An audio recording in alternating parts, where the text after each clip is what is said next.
গ্রাম থেকে বরিশাল শহরে চিকিৎসার জন্য আসা সাধারণ নারী যাত্রীদের টার্গেট করে বরিশালের একটি প্রতারক চক্র।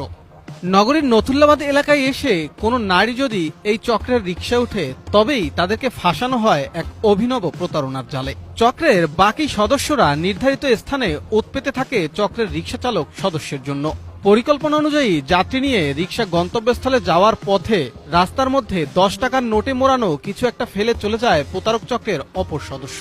রিকশা চালক ফেলে রাখা সেই 10 টাকার নোট বের করে পিতল সদৃশ্য একটি ভুয়া স্বর্ণের বার কুড়িয়ে পেয়েছে বলে গাড়িতে থাকা নারী যাত্রীকে দেখান। এ সময়ে পিতলের সেই টুকরার সাথে একটি চিঠিও মোড়ানো থাকে, যাতে লেখা থাকে স্বর্ণের টুকরোটি জনৈক এক স্বর্ণের কারিগরের কাছে পাঠিয়েছেন আরেক ব্যক্তি।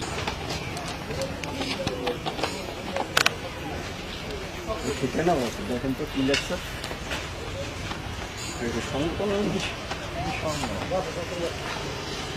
রাস্তায় কুড়িয়ে পাওয়া এই স্বর্ণের লোভে যদি কোনোভাবে যাত্রী ফেঁসে যান তবেই প্রতারণার চূড়ান্ত কার্যক্রম শুরু করে প্রতারক চক্র। কুড়িয়ে পাওয়া সেই স্বর্ণ সদৃশ্য পিতলের টুকরো যাত্রীর কাছে কম মূল্যে বিক্রির প্রস্তাব দেন রিকশা চালক। এতে যাত্রীও লোভে পড়ে অল্প মূল্যে 2 ভরি স্বর্ণ পাচ্ছেন ভেবে নিজের সাথে থাকা স্বর্ণালংকার নগদ টাকা দিয়ে দেন রিকশা চালককে। যেমনটি গ্রেফতার হওয়ার পর আজ অভিনয় করে দেখাচ্ছিলেন প্রতারক রিকশা চালক জসিম।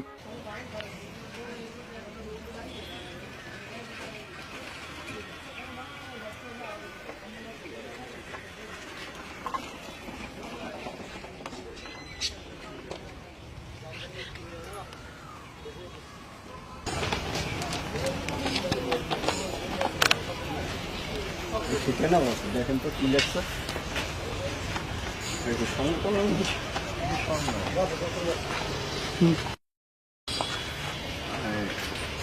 স্বর্ণ স্যার, আমি তো গরিব মানুষ পাইছি, এখন কি করা যায়?